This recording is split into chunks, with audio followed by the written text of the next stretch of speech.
and that their legs are tired.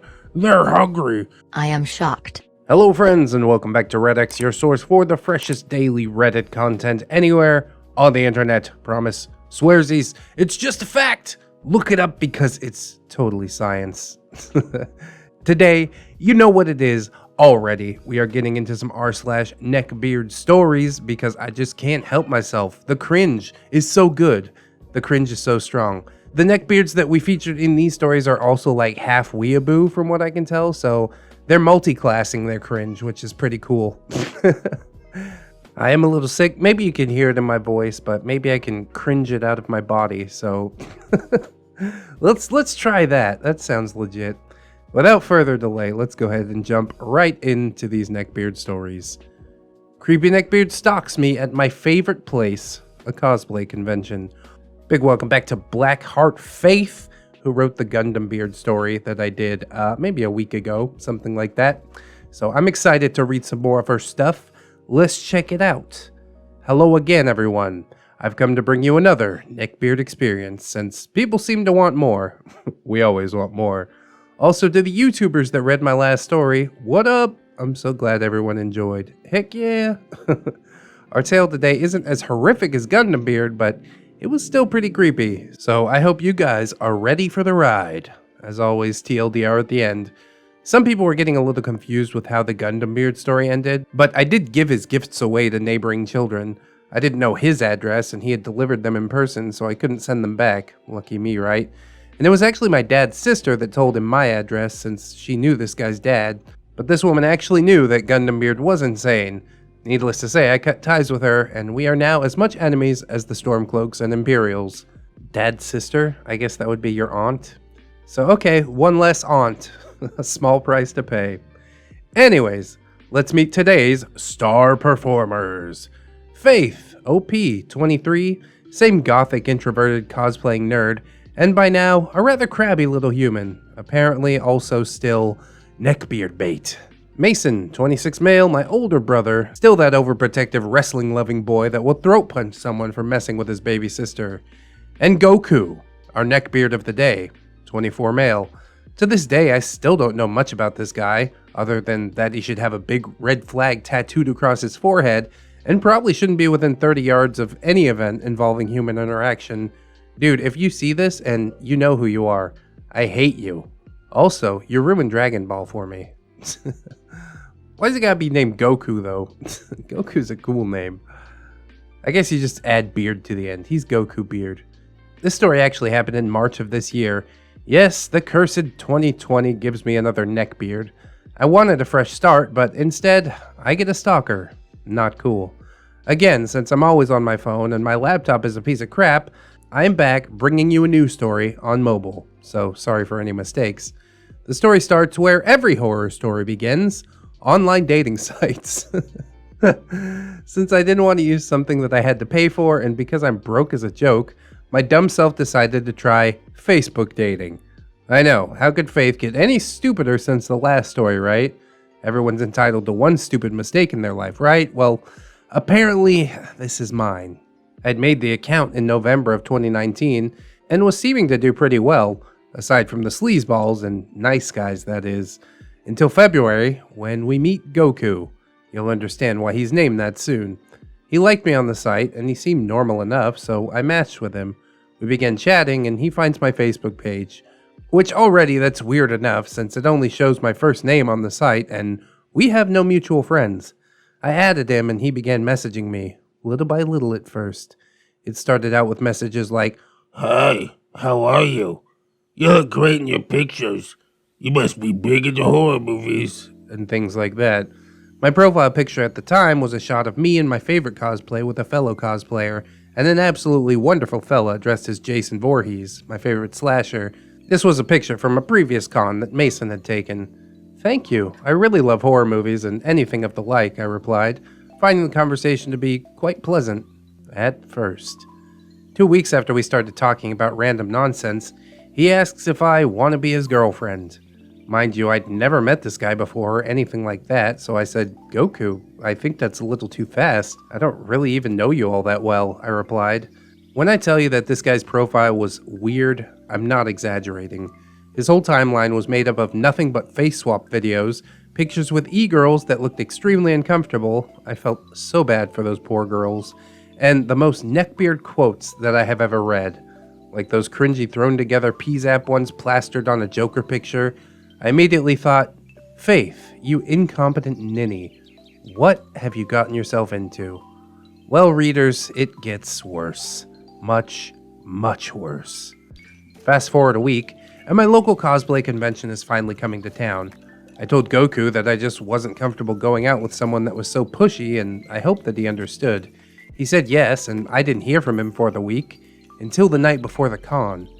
My phone begins blowing up with notifications from both Facebook and Instagram. Like, comment, like, comment, like, comment, like, comment, like, comment. I thought it was just my friend, we'll call her Jigsaw for this story since she loves the Saw movies, who just had some really exciting news to tell me, since she'll text me like a mother who you just missed 2 calls from. I'm putting the final touches onto my cosplay, which really wasn't much as Mason walked into the room. Geez, Faith, is Jigsaw okay? Your phone's going crazy, he asked. She was. I thought she was going to shower and eat, I asked before looking at my phone. It wasn't Jigsaw, it was Goku, who had found my Instagram and liked every single picture that I had ever posted, commenting creepy crap on them such as, "My beautiful girlfriend," and "That's my baby." Dude, seriously? I had to literally go onto my pictures and delete every single comment, which took like 45 minutes. 45 minutes that I could have used to work on my cosplay. This is your life, and it's ending 1 minute at a time. I decided to message this guy. Goku, please stop telling everyone that I'm your girlfriend. I told you I wasn't comfortable anymore, I told him. "Is that why you never accepted my request?" He asked. I looked farther down into the abyss that was now my notifications and saw it. Goku added you as his girlfriend. Nope, nope, nobody nope. I quickly declined the request and replied, declined, before getting back to my outfit. Finally, it was con day. I had mixed emotions about that day. I was extremely excited for the event, but I was also really worried because at the time, my grandfather's health had been rapidly declining and due to the plague, we couldn't go to see him. Finally, my parents were allowed to go, so they told us to go ahead to the convention and have fun. When I began getting ready, I realized something. A key piece of my cosplay was missing. I had forgotten to look for it thanks to having to delete creepy comments from Goku. I was going to cosplay Shota Aizawa from My Hero Academia, but I couldn't find my scarf. So I decided to pull out my handy-dandy go-to cosplay when things go wrong, Lara Croft. I only had about 30 minutes to get ready, so Mason, who was cosplaying WWE superstar The Fiend, helped me with the paint. I had to get the dirt onto my back, arms, shoulders, face and such, and some fake blood on my face. Mason is such a lifesaver. I drove us there since I have a knack for remembering directions, and poor Mason is quite directionally challenged. It took us a little longer than usual since the main road was closed, but we got there on time and in one piece. When we got out of the car, I pulled out my phone to text my mom that we had made it safely, and to tell Jigsaw that I would keep an eye out for anything she might like as a gift. She lives a state away, so I have to mail her gifts. Unfortunately, by this time, we were no longer friends with Link, which sucked. Phoenix, who wanted to come, unfortunately, had to work. I would have loved to have seen him at this con. But instead of getting to text my mom, I get a message that makes my blood run cold. "Hey, are you at the con yet?" "I am." Read a message from none other than Goku. Now, I hadn't told Mason of the situation because I figured I could handle this on my own, but I didn't tell this guy that I was coming to the con. I had told him nothing about it at all, so I was a little worried because I thought that this guy might cause a scene or something. I wish that had been all that he caused. Mason and I paid our way in and immediately went to looking at some of the artwork and pop vinyls that the vendors had for sale before deciding to go say hi to some of our favorite con friends. We go to say hello and give hugs to our favorite people, Ash, Papa, Noir, and Sparrow, names changed of course, before deciding to go check out the action figures, comic books, and other really cool things that are being sold. And then I spot Goku. Dragon Ball cosplay tank top shirt, a purple hat that Barney the dinosaur would punch himself over, literal pajama pants, and flip-flops. He didn't actually have any facial hair, but it was trying to grow, and to his neck it was going. I quickly snatched Mason behind the comic display and finally explained everything. Mason, I really need your help. There's a guy here and I've already tried to get him to leave me alone, but he's still trying to talk to me. If he bothers us, can you make him leave me alone? I asked as I could see his facial expressions go behind the mask from what to overprotective in a heartbeat. He comes over here trying to mess with you? He gonna let me in, he assured. That's a Fiend reference for those that are wondering. I was. I pointed him out and Mason started watching this guy like some sort of Terminator. We began walking around and then get spotted. I noticed Goku kept his distance, but he had his phone in his hand. I never got any messages, but then it hit me when I heard a click. He was taking pictures of me.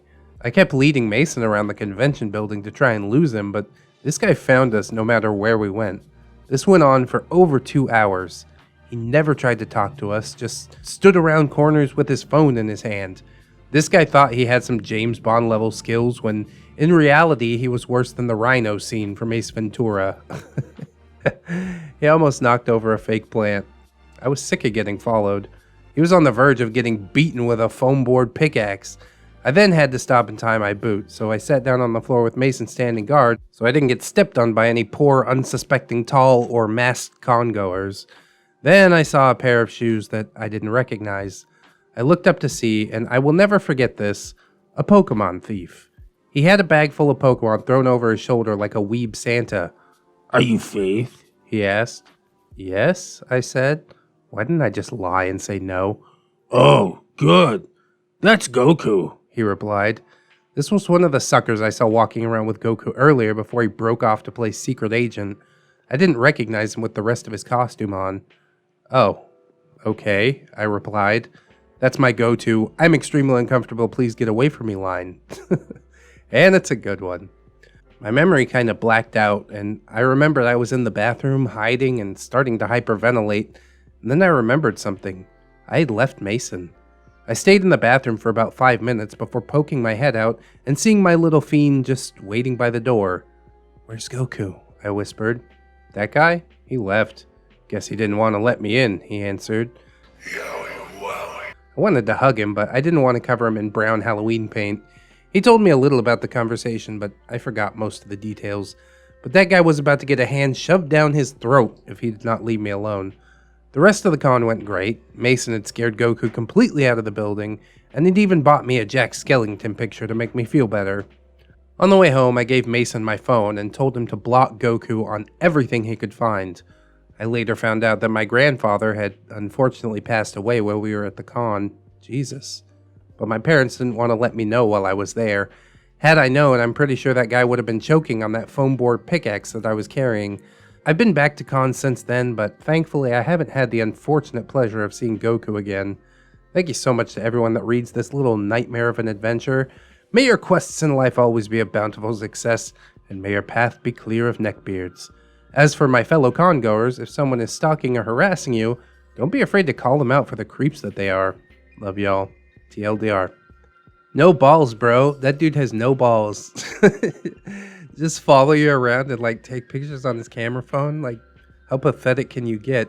I don't know if going to a convention while coronavirus is floating around is really the smartest move. But I also get wanting to feel like things are normal. I'm super sorry to hear about your grandfather and also any unfortunate experiences that you might have had with online dating. I mean, I've said before, I will say again, I met my wife through online dating. We've been together for almost 5 years. So there are some success stories out there, but yeah, there's a lot of shit to wade through as well. If you're really determined, just keep it up and you'll find the right one eventually. Mason, as usual, staying the champ in this story. I really like how he stayed in character the entire time. That's super fucking funny. And yeah, I'm also glad that, you know, he was there as your support system.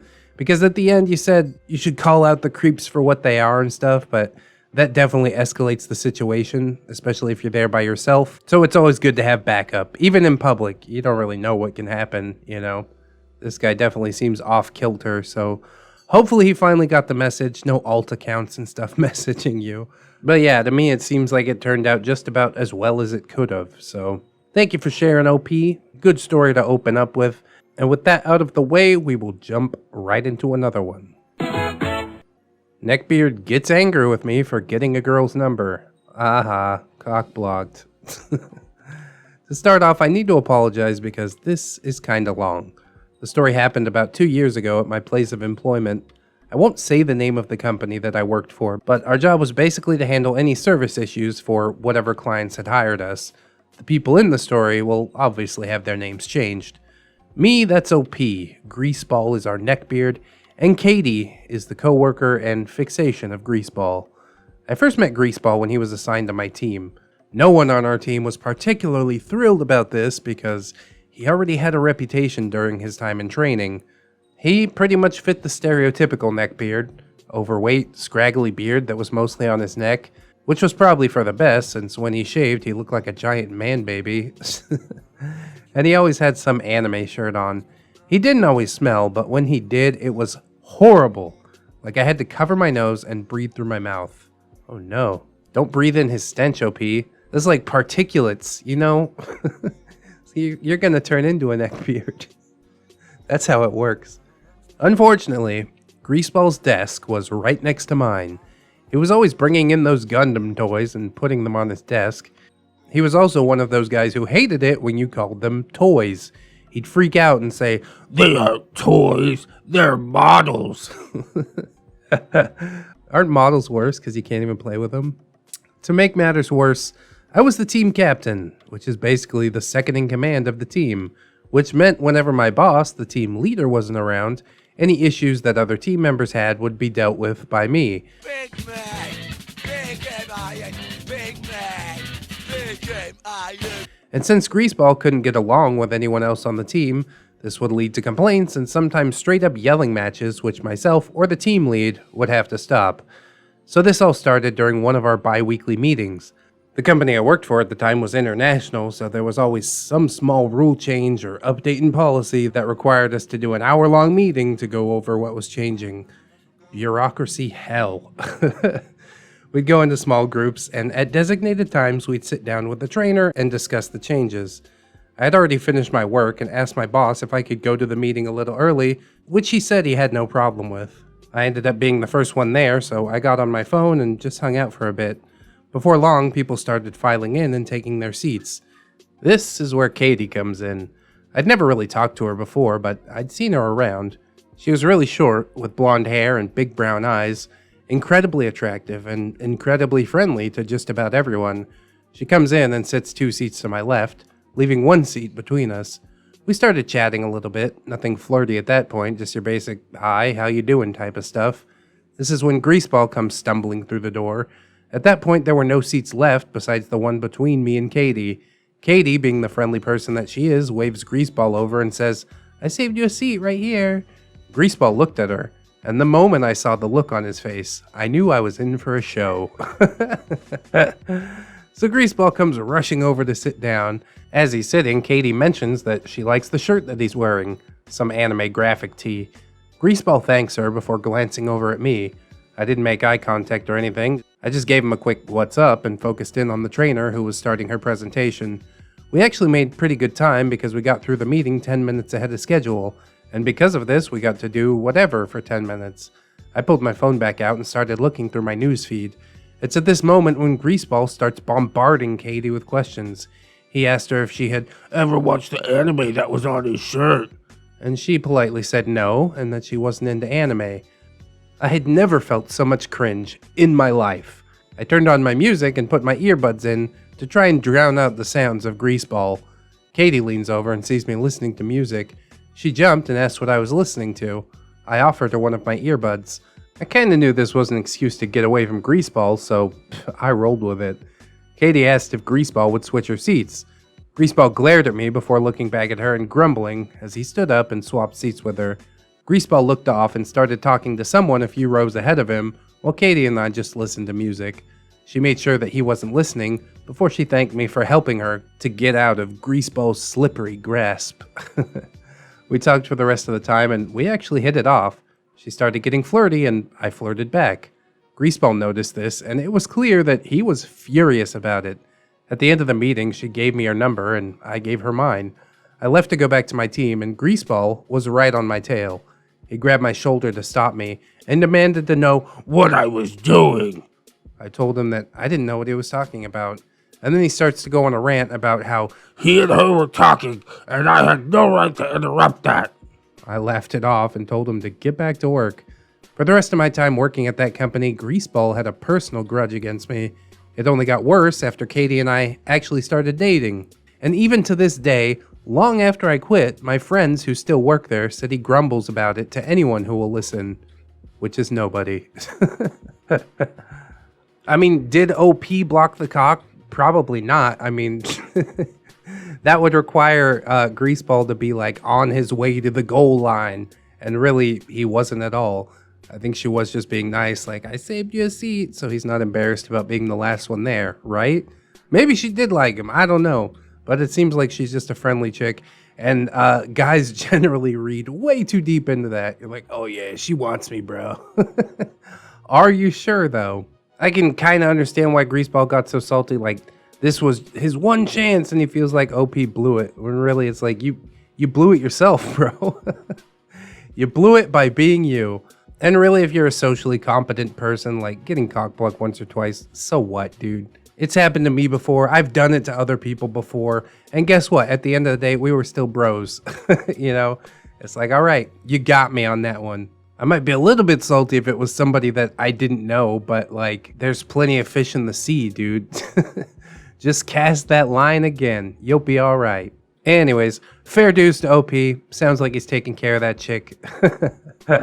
And we're gonna jump into the next story. Tales of a Maid, number 1. Tomatobeard, part 1.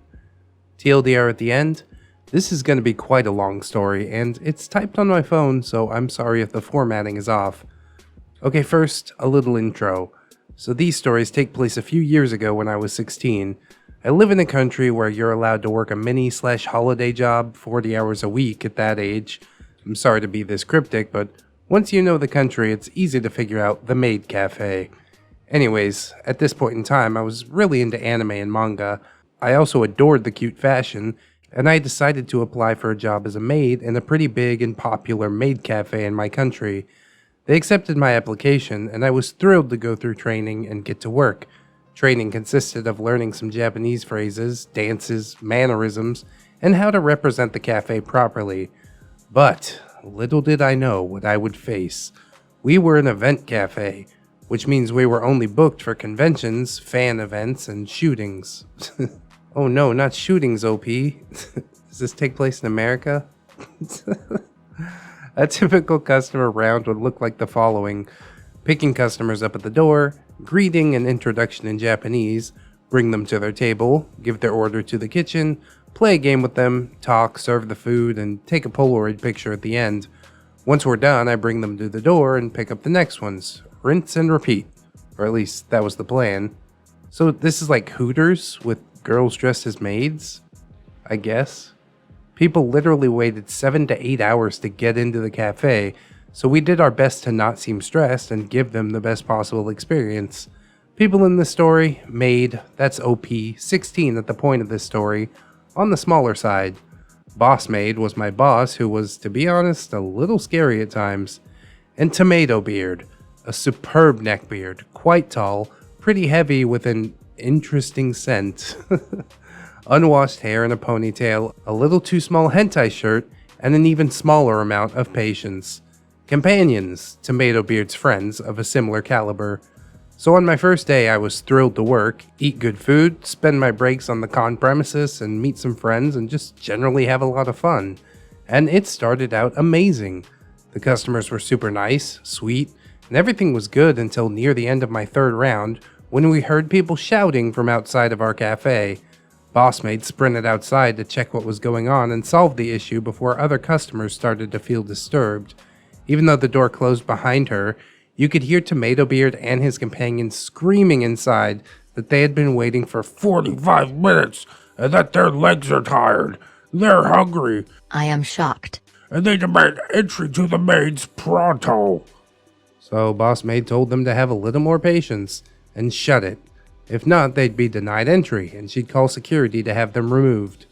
After that small interruption, I finished my round, accompanied the group to the door, and picked up the next customers.